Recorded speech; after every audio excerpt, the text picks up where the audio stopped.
जय भीम नमो बुधाय।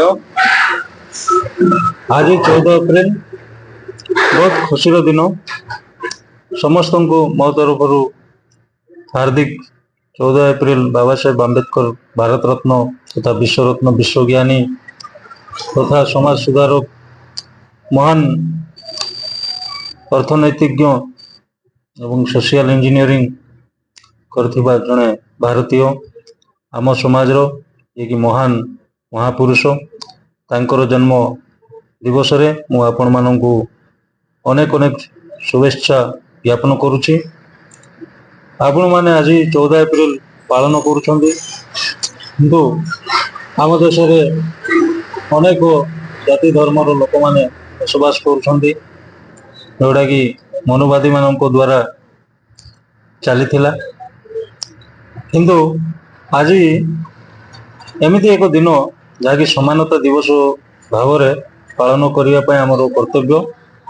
एणु मु समस्त को अनुरोध करुच्ची आज 14 एप्रिल दिनटा को भारतर समानता दिवस भाव पालन करा जाऊ एवं यही समानता दिवस पर अनेक पॉलिटिकल पार्टी बड़ बड़ राजनेता माने मध्य संसद भवन रे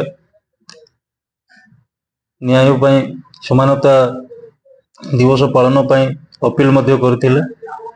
सेथिपाई मु मध्य भारत रे जो जाति भेद एवं धर्म धर्म विभिन्न धर्म अच्छी से सब को एक पाई मु आज यही 14 एप्रिल बाबा साहेब आंबेडकर जन्म जयंती को समानता दिवस भाव में पालन करने मु समस्त को आग्रह करुछि।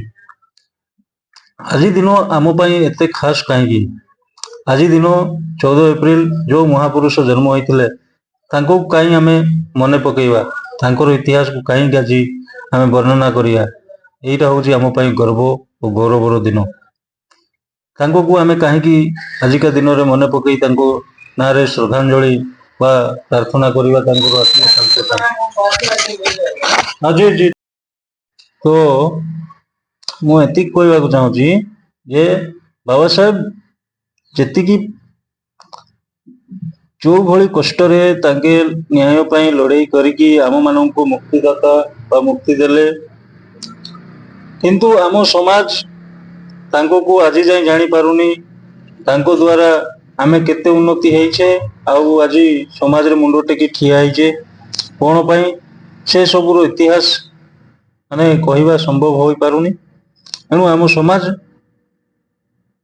आगो बाबा साहेब आंबेडकर को पढ़ंतु पढ़ला पर जानिबे से माने कौन बाबा साहेब आंबेडकर चिंताधारा वो आगे आम समाज पाई कौन लड़ाई करथिले से सब विषय वस्तु आपण माने सब जानी पारिबे। एणु मु आपण मानन को अनुरोध करूछि जो माने एससी एसटी ओबीसी माइनॉरिटी रे अछंदी अपर कास्ट लोग सब संविधान जानी छंदी बाबा साहेब को सब जानी छंदी से माने जानी सुनी कि बाबा साहेब को मानती नहीं। किछ लोग मानती किंतु किछ लोग मानती नहीं जो माने कि आरएसएस विचारधारा वा विश्व हिंदू परिषद विचारधारा जो माने मनुवादी आरएसएस रो लोग एमती कि नरेंद्र मोदी मध्य तो आरएसएस रो किंतु से तो माने बाबा साहेब को आज एडवर्टाइज भी आए बाबा साहेब को रास्ता में हम लोग चलेंगे बाबा साहेब का सपना को पूरा करेंगे एमती सब बाणी किंतु आंतरिकतार एते बाबा साहेब को विचारधारा को मानवार माने प्रस्तुत नुहति किंतु अपर कास्ट लोग कथा छाड़ी दिंती किंतु आम जो एससी एसटी ओबीसी माइनॉरिटी समाज रे जो माने अछंदी से माने निश्चित भाव बाबा साहेब को पढ़ंतु संविधान को पढ़ंतु संविधान रे को आर्टिकल आपण मानक अधिकार दउची जो आर्टिकल बल रे आपण माने कथा कहि पारुछन्ती माने समाज रे मुंडो टेकी चली पारुछन्ती बिजनेस करि पारुछन्ती व्यापार करि पारुछन्ती पाठ पढ़ी पारुछन्ती छुआ पिला को आउ नौकरी करि पारुछन्ती चाकरी करि पारुछन्ती आपण को इच्छा रे आपण पड़े भी जाउछन्ती आपण को इच्छा रे खाउछन्ती पिउछन्ती आपण को इच्छा रे पिंदुछन्ती। नारी मानकर कथा कौन कहबी नारी मानकर तो अवस्था बहुत सांघातिक थिला भारत वर्ष रे जो नारी मान को मुक्ति कले बाबा साहेब आंबेडकर हिंदू कोड माध्यम हिंदू कोड माध्यम तो से पाठ पढ़ा अधिकार एवं संपत्ति रखिबार अधिकार एवं ଏକ ନାରୀ କାହାଠାରୁ କମ୍ ନୁହେଁ ଏଭଳିଆ ଅଧିକାର ବାବା ସାହେବ ଆମ୍ବେଦକର ନାରୀ ସମାଜ ପାଇଁ ଦେଇଛନ୍ତି। ତ ନାରୀ ସମାଜର ବି ମୁକ୍ତିଦାତା ତାଙ୍କେ। ତ ନାରୀ ମାନେ ଯୋଉମାନେ ମନୁବାଦୀ ମାନଙ୍କର ସ୍ତ୍ରୀ ସେମାନେ ତ ବାବା ସାହେବ ଆମ୍ବେଦକରଙ୍କ ବିଷୟରେ କିଛି ବି ଜାଣନ୍ତିନି, କିନ୍ତୁ ସେମାନେ ଉଲ୍ଟା ପୁଲ୍ଟା କଥା କହିକି ବାବା ସାହେବ ଆମ୍ବେଦକରଙ୍କୁ ଅପମାନ ବି କରନ୍ତି। କିନ୍ତୁ କିଛି ନାରୀ ମାନେ ଅଛନ୍ତି ବାବା ସାହେବକୁ ଜାଣିଛନ୍ତି କିଛି କିଛି ମାତ୍ରାରେ, ଆଉ କିଛି ନାରୀ ଅଛନ୍ତି ସେମାନେ ତ ସମ୍ପୂର୍ଣ୍ଣ ଜାଣିଛନ୍ତି, ସେମାନେ ତ ଲଢ଼େଇ କରୁଛନ୍ତି, ଯେମିତିକି ବେନ୍ ମାୟାବତୀ ଭଳିଆ ଲୋକ ଯାକ। ଏଇଭଳି ନାରୀ ମାନେ ତ ବହୁତ ମହାନ। କିନ୍ତୁ ଦୁଃଖର ବିଷୟ ଆମ SC ST OBC ମାଇନରିଟିର ବହୁ ମାତ୍ରାରେ ଯୋଉ ନାରୀମାନେ ଅଛନ୍ତି ସେମାନଙ୍କୁ ବାବା ସାହେବ ଆମ୍ବେଦକରଙ୍କ ବିଷୟରେ କିଛି ବି ଜଣା ନାହିଁ। ସେମାନେ ବାବା ସାହେବ ଆମ୍ବେଦକର କିଏ ବି ଜାଣିନାହାନ୍ତି। ସେମାନଙ୍କୁ ବାସ୍ ଖାଇବା ପିଇବାରେ ଡିପେଣ୍ଡ, ରୋଷେଇବାସ କଲେ, ଖାଇଲେ ପିଇଲେ ଶୋଇଲେ, ସ୍ୱାମୀକୁ ଦେବତା କହିକି ମାନିଲେ, ଆଉ ବାସ୍ ତାଙ୍କର କାମ ଚାଲିଲା। ତ ଏଇଭଳି ଭାବରେ ସେମାନଙ୍କର ଜୀବନ ଯାପନ ଚାଲିଛି। ସେମାନଙ୍କୁ ଆମର ପ୍ରଚେଷ୍ଟା ରହିବ ପ୍ରତ୍ୟେକ ଭୀମ ଆର୍ମି, ଆମ୍ବେଦକର ସମାଜ, ଆମ୍ବେଦକର କମିଟି, ବାମସେବ, ପ୍ରତ୍ୟେକ ରାଜନୈତିକ ପାର୍ଟି ସମସ୍ତେ ମିଶିକି ପ୍ରତ୍ୟେକ ଗାଁ ଗାଁ ଯାଇକି ନିଜ ନିଜର ସମାଜର ଯୋଉ ମା ମାନେ ଅଛନ୍ତି, ଭଉଣୀ ମାନେ ଅଛନ୍ତି, ସେମାନଙ୍କୁ ବାବା ସାହେବ ଆମ୍ବେଦକରଙ୍କ ବିଷୟରେ ସବୁ ସେମାନଙ୍କୁ କହିବା, ଶିଖେଇବା, ଜଣେଇବା ଏବଂ ତାଙ୍କର ପୁରୁଣା ଲାଇଫ କଣ ଥିଲା, ମାନେ ଅତୀତରେ ନାରୀ ମାନଙ୍କୁ କିଭଳିଆ ନିର୍ଯାତନା ଦିଆଯାଉଥିଲା, ସ୍ୱାମୀ ମରିଗଲେ ଏମିତି ନିଆଁରେ ଫିଙ୍ଗି ଦିଆଯାଉଥିଲା, ପାଠ ପଢିବାକୁ ଅଧିକାର ନଥିଲା, ଘରୁ ବାହାରିବାକୁ ଅଧିକାର ନଥିଲା, ଏମିତିକି ସେମାନେ ତାଙ୍କୁ ନ୍ୟାୟ ପାଇଁ କଥା କହିବାକୁ ବି ଅଧିକାର ନଥିଲା। ଏଭଳିଆ ମାଧ୍ୟମରେ ଆଉ ଆମ ସମାଜରେ ତ ବହୁତ ନାରୀ ମାନେ ବିଖ୍ୟାତ କରିଛନ୍ତି, ଯୋଉମାନେ କି ଫାଇଟ କରିଛନ୍ତି। ସେମାନେ ମାନେ ସ୍ତନ ଟାକ୍ସ ମାନେ କପଡ଼ା ପିନ୍ଧିଲେ ବି ଟାକ୍ସ ନଉଥିଲେ ଏଇ ମନୁବାଦୀ ବିଚାରଧାରାର ଲୋକମାନେ। ତ ସେଇଭଳିଆ ସ୍ତନ ଟାକ୍ସରେ ସେମାନେ ଲଢ଼େଇ କରିଛନ୍ତି, ଯୋଉଟାକି ଭାରତବର୍ଷରେ ଘଟିଛି। ଏହାର ଇତିହାସ ବହୁତ ବଡ଼, ସେଥିପାଇଁ କହିବା ସମ୍ଭବପର ନୁହଁ। ତ ଆଗାମୀ କିଛି ଦିନ ପରେ ମୁଁ ଆପଣମାନଙ୍କୁ କହିବି ଏଇ ସ୍ତନ ଟାକ୍ସ କଣ, ସ୍ତନ ଟାକ୍ସ ବିଷୟରେ ଆପଣମାନଙ୍କୁ ପୁରା ଟୋଟାଲ କୋଉଠି ହଉଥିଲା, କେମିତି ହଉଥିଲା, ତାର ଟୋଟାଲ ବିଷୟରେ ଆପଣମାନଙ୍କୁ ଏକ ନୂଆ ଏପିସୋଡ ମାଧ୍ୟମରେ ମୁଁ ଆପଣମାନଙ୍କୁ କହିବି। ସେଥିପାଇଁ ଆପଣମାନେ ମୋ ଚ୍ୟାନେଲରେ ଜାରି ରଖନ୍ତୁ, ସବସ୍କ୍ରାଇବ କରି ବେଲ୍ ଆଇକନକୁ ବଜାଇ ଦିଅନ୍ତୁ। ଆପଣମାନେ ବହୁଜନ ବିଚାରଧାରା ଏବଂ ବାବା ସାହେବ ଆମ୍ବେଦକରଙ୍କ ବିଷୟରେ ବା ଗୌତମ ବୁଦ୍ଧଙ୍କ ଭଗବାନ ଗୌତମ ବୁଦ୍ଧଙ୍କ ବିଷୟରେ ବା ଶିରୋମଣି ରବିଦାସ, ଯୋଉମାନେ ବି ଆମ ସମାଜର ବହୁଜନ ସମାଜର ମହାପୁରୁଷ ମାନେ ଅଛନ୍ତି, ତାଙ୍କ ବିଷୟରେ ଜାଣିବା ପାଇଁ ବା ଭାରତୀୟ ସମ୍ବିଧାନର ଆର୍ଟିକଲ ବିଷୟରେ ଜାଣିବା ପାଇଁ ଆପଣମାନେ ମୋ ଚ୍ୟାନେଲକୁ ସବସ୍କ୍ରାଇବ କରିପାରନ୍ତି। ଏବଂ ଆଗାମୀ ଅଧ୍ୟାୟରେ ମୁଁ ନୂଆ ନୂଆ ଏପିସୋଡ ନେଇକି ଆସିବି, ଆପଣମାନେ ନିଶ୍ଚିତ ଭାବେ ଏଗୁଡ଼ିକ ଦେଖିବ ବୋଲି ମୋର ଆଶା ଓ ଅନୁରୋଧ। ତ ଆଜି 14 ଏପ୍ରିଲ, 14 ଏପ୍ରିଲରେ ମୁଁ ଆପଣମାନଙ୍କୁ ସମସ୍ତଙ୍କୁ ସ୍ୱାଗତ ଜଣାଉଛି। ତ ଆଜିକା ଦିନରେ ଏଇ ବାବା ସାହେବ ମହାପୁରୁଷ ଏତେ କଷ୍ଟ ସହିକି ମଧ୍ୟ ଯୋଉ ଲୋକଙ୍କୁ ସ୍କୁଲ ଘରେ ପସେଇ ଦିଆଯାଇନଥିଲା, ସ୍କୁଲ ବାହାରେ ତଡ଼ା ଖାଇ ରହୁଥିଲେ, ପାଣି ପିଇବାକୁ ଦିଆଯାଉନଥିଲା, ଗାଡ଼ିରେ ଚଢ଼ିବାକୁ ଦିଆଯାଉନଥିଲା, ଭଡ଼ା ଘରେ ରହିବାକୁ ଦିଆଯାଉନଥିଲା, ଏମିତିକି ଚୁଟି କାଟିବାକୁ ଯଦି ସେଲୁନ ଯାଏ, ସେଲୁନରେ ମଧ୍ୟ ତାକୁ ଚୁଟି କାଟିବା ପାଇଁ ମନା କରିଦିଆଯାଉଥିଲା। ଏଭଳିଆ ପରିସ୍ଥିତିରେ ତାଙ୍କେ ଲଢ଼େଇ କରି ଏଇ ମନୁବାଦୀ ବିଚାରଧାରା ଲୋକମାନଙ୍କ ଠାରୁ ଆମକୁ ଉଦ୍ଧାର କଲେ। ଆଜି ଏକ ଭାରତବର୍ଷ ତାଙ୍କ ଦ୍ୱାରା, ତାଙ୍କ ସମ୍ବିଧାନ ମାଧ୍ୟମରେ ବହୁତ ଆଗକୁ ବଢ଼ିଛି।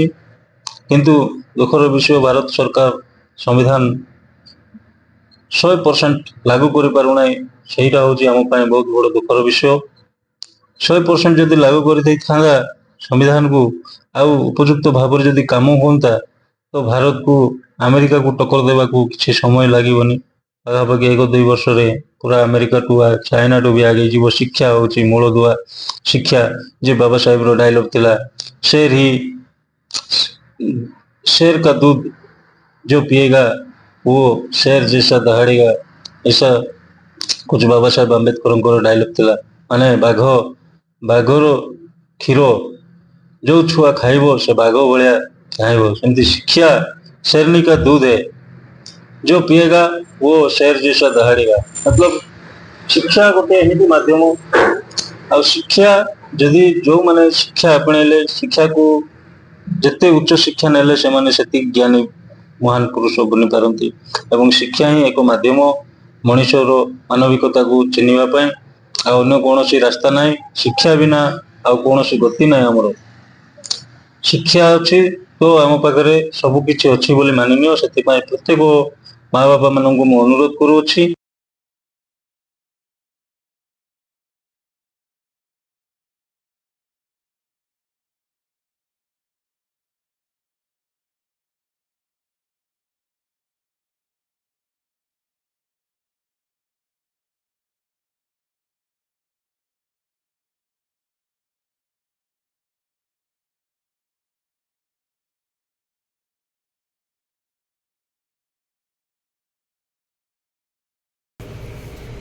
तो ओडिशा रे किभଳି ଭାବରେ 14 ଏପ୍ରିଲ ପାଳନ କରାଯାଉଛି।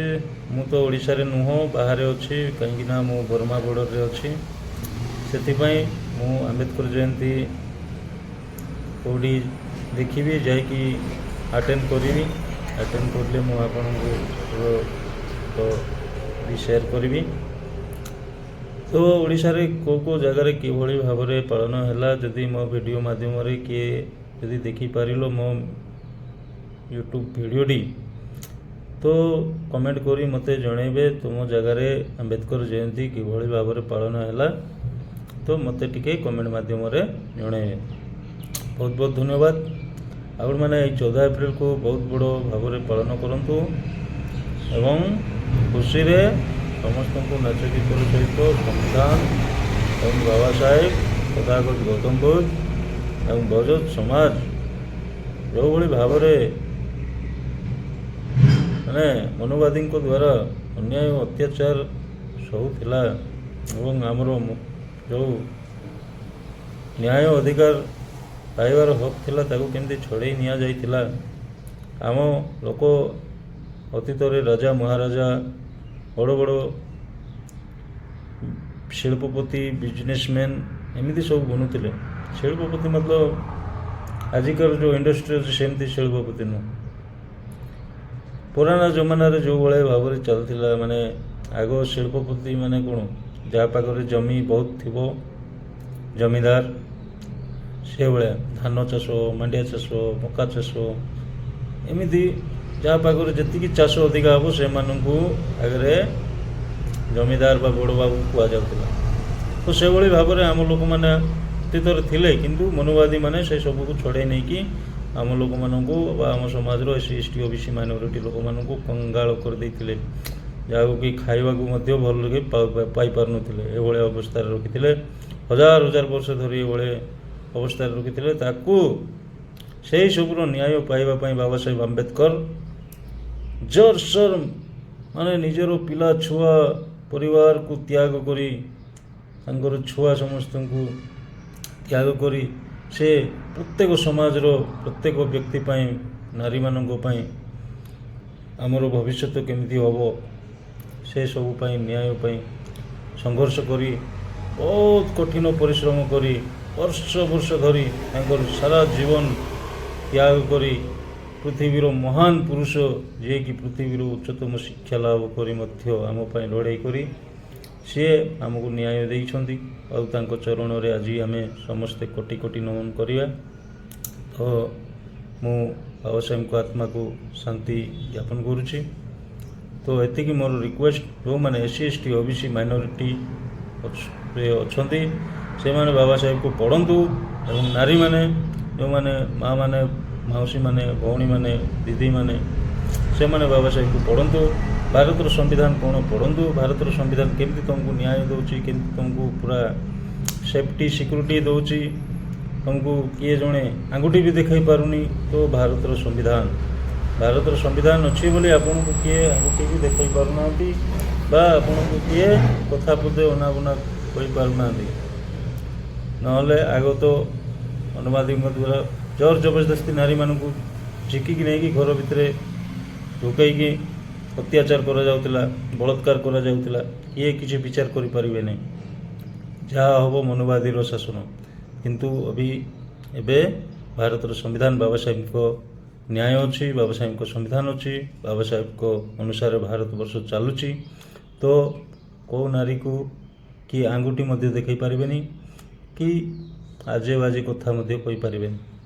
ସମ୍ମାନ, ଇଜ୍ଜତର ସହିତ ନାରୀମାନେ ବଞ୍ଚିବାର ଅଧିକାର ବାବା ସାହେବ ଆମ୍ବେଦକର ଲଢ଼ିକି ଆପଣମାନଙ୍କୁ ହକ୍ ଅଧିକାର ଦେଇଛି। ଆପଣମାନଙ୍କର ଭଗବାନ ହେଉଛନ୍ତି ବାବା ସାହେବ। ଆଉ SC ST OBC ମାଇନରିଟି ଲୋକମାନଙ୍କର ତ ଭଗବାନ ବାବା ସାହେବ ହିଁ ହେ। ଭଗବାନ ତ ଅନେକ ଭଗବାନ, କିଏ କାହାକୁ ମାନନ୍ତି ଆମେ ଜାଣିନୁ, ବଟ୍ ଆମେ ଜାଣିଛୁ ବାବା ସାହେବ ଆମ୍ବେଦକର ଆମମାନଙ୍କୁ ନ୍ୟାୟ ବଞ୍ଚିବା ପାଇଁ ଏକ ରାସ୍ତା ଦେଇଛନ୍ତି, ଯେଉଁ ରାସ୍ତାରେ ଆମକୁ ସମ୍ମାନ ମିଳେ। ସେହି ସମ୍ମାନ ରାସ୍ତା ହେଉଛି ଆମ ପାଇଁ ଗ୍ରେଟ୍। ଆଉ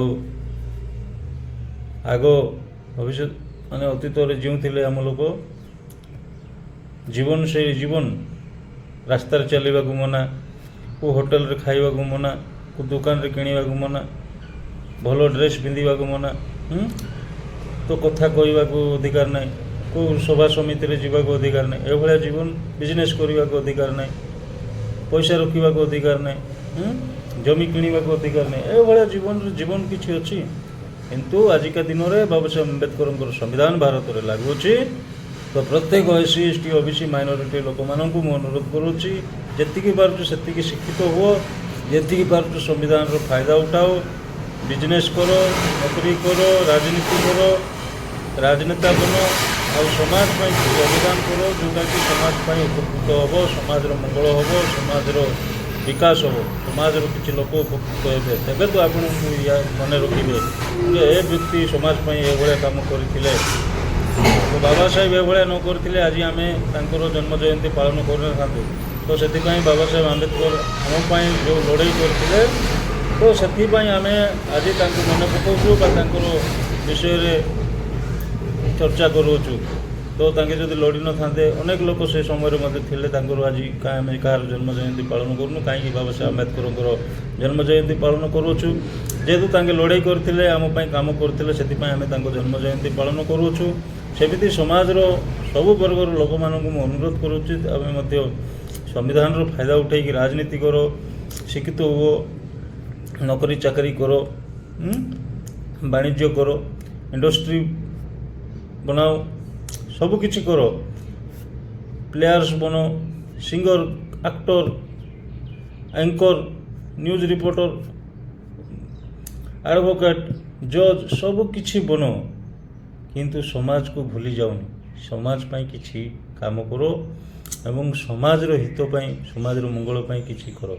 ଯେଉଁମାନେ ବି ଆଜିକା ଡେଟ୍ରେ ବାବା ସାହେବ ଆମ୍ବେଦକରଙ୍କ ଦ୍ୱାରା ଆମର SC ST OBC ମାଇନରିଟି ଲୋକମାନେ ଯେଉଁ ଚାକିରି ପାଇଛନ୍ତି, ଟିଚର, ପୋଲିସ, ଯେକୌଣସି ସରକାରୀ ବ୍ୟବସ୍ଥାରେ ଅଛନ୍ତି, ସେମାନେ ପ୍ରାୟ ଲୋକ ବାବା ସାହେବ ଆମ୍ବେଦକରଙ୍କୁ ମାନନ୍ତିନି। ଆଉ ସେମାନେ ମନ ଇଚ୍ଛା କଥାବାର୍ତ୍ତା କରନ୍ତି। ସେମାନଙ୍କୁ ମୁଁ ୱାର୍ଣ୍ଣିଂ ଦେଉଛି, ଚେତାବନୀ ଦେଉଛି, ଆରେ ତମେ ସବୁ ଏବେ ସୁବିଧା ପାଇଛ, ତୁମ ଛୁଆ କ'ଣ ହେବ ସେ ଚିନ୍ତା କର। ତୁମ ଛୁଆକୁ, ତୁମେ ଯଦି ଜଣେ ଟିଚର, ତୁମ ଛୁଆ ଖାଲି ଟିଚର ହେବ ବୋଲି କିଛି ଗ୍ୟାରେଣ୍ଟି ନାହିଁ। ତୁମ ଛୁଆର ଭବିଷ୍ୟତ ଦେଖ। ବାବା ସାହେବଙ୍କୁ ପଢ଼, ଆଗ ପଢ଼, ତାଙ୍କୁ ବୁଝ, ତାପରେ କଥାବାର୍ତ୍ତା କର। ମୋ ସହିତ ବି କିଛି ସରକାରୀ ଚାକିରିଆ ଲୋକ ଅଛନ୍ତି, ସେମାନେ ଏମିତି ଚୁକ୍ତିତର୍କ କରିଥିଲେ, କିନ୍ତୁ ସେମାନଙ୍କୁ ମୁଁ ଠିକ୍ ମାଧ୍ୟମରେ ବୁଝେଇଛି, କିନ୍ତୁ ସେମାନେ ବୁଝିବାକୁ ନାରାଜ। କାହିଁକିନା ସେମାନଙ୍କ ମୁଣ୍ଡରେ ମନୁବାଦୀର ବିଚାରଧାରା ପ୍ରବଳ ମାତ୍ରାରେ ଭରପୁର ଅଛି। ସେମାନଙ୍କୁ ସଫା କରିବାକୁ ଟାଇମ୍ ଲାଗିବ। ତ ଏଭଳିଆ ମାଧ୍ୟମରେ ସେମାନେ ବାବା ସାହେବଙ୍କ ବିଷୟରେ ଭୁଲ ଧାରଣା ପ୍ରଚାର ପ୍ରସାର ବି କରିଦିଅନ୍ତି। ତ ବାବା ସାହେବକୁ ଆଗ ପଢ଼ନ୍ତୁ, ବୁଝନ୍ତୁ, ଜାଣନ୍ତୁ, ତାପରେ ଯାଇ ବାବା ସାହେବ ଆମ୍ବେଦକରଙ୍କ ବିଷୟରେ କେଉଁଠି ବି କଥା କହିବେ। ଯଦି ଆପଣମାନଙ୍କୁ ଡାଉଟ୍ ହେଉଛି, ଆମ ଭଳିଆ ଲୋକମାନେ ବହୁତ ଅଛନ୍ତି ଯେଉଁମାନେ କି ବାବା ସାହେବ ଆମ୍ବେଦକରଙ୍କ ବିଷୟରେ ଏକ୍ସପର୍ଟ। ଆଉ ମୁଁ କହୁଛି, ମୁଁ ବି ନିଜେ ବାବା ସାହେବଙ୍କ ବିଷୟରେ ଏକ୍ସପର୍ଟ ଅଛି। ଏଭଳି ଆମମାନଙ୍କୁ ପଚାର, କେଉଁ ବିଷୟରେ, କ'ଣ ପାଇଁ, କେଉଁ କଥା କହିଥିଲେ ବାବା ସାହେବ ଆମ୍ବେଦକର, ଆଉ ଆର୍ଟିକାଲ କ'ଣ ପାଇଁ କେଉଁ ଜାଗାରେ କ'ଣ ପାଇଁ ଆଣିଥିଲେ ସେ ସବୁ ବିଷୟରେ ଯଦି ଚର୍ଚ୍ଚା କରିବାକୁ ଚାହୁଁଛନ୍ତି ଆମମାନଙ୍କୁ କଣ୍ଟାକ୍ଟ କରନ୍ତୁ। ଆମମାନେ ନିଶ୍ଚିତ ଭାବରେ ଆପଣମାନଙ୍କୁ ଉପଯୁକ୍ତ ଉତ୍ତର ଦେଇପାରିବୁ। ଆଉ ଅନାବନା ଲୋକମାନଙ୍କୁ ଯେଉଁମାନେ ଟିକେ ବାବା ସାହେବକୁ ମାନନ୍ତି ସେମାନଙ୍କୁ ଯାଇକି ମନ ଇଚ୍ଛା କଥା କହିକି ସେମାନଙ୍କୁ କିଛି ନ ଜାଣିକି ଆମ୍ବେଦକରବାଦୀ ଏଭଳିଆ ସବୁ ସେମାନଙ୍କୁ କହିକି ତୁମମାନେ ଯେଉଁ ନାଟକ କରୁଛ ସେ ସବୁ ଭଲ ନୁହଁ। କିନ୍ତୁ ଯଦି ଜାଣିବାକୁ ଚାହୁଁଛ ଆମ ଭଳିଆ ଲୋକମାନଙ୍କ ସହିତ ଡିବେଟ୍ କର, ତେବେ ଜାଣିପାରିବ। ଜୟ ଭୀମ, ଜୟ ସମ୍ବିଧାନ, ଜୟ ଭାରତ।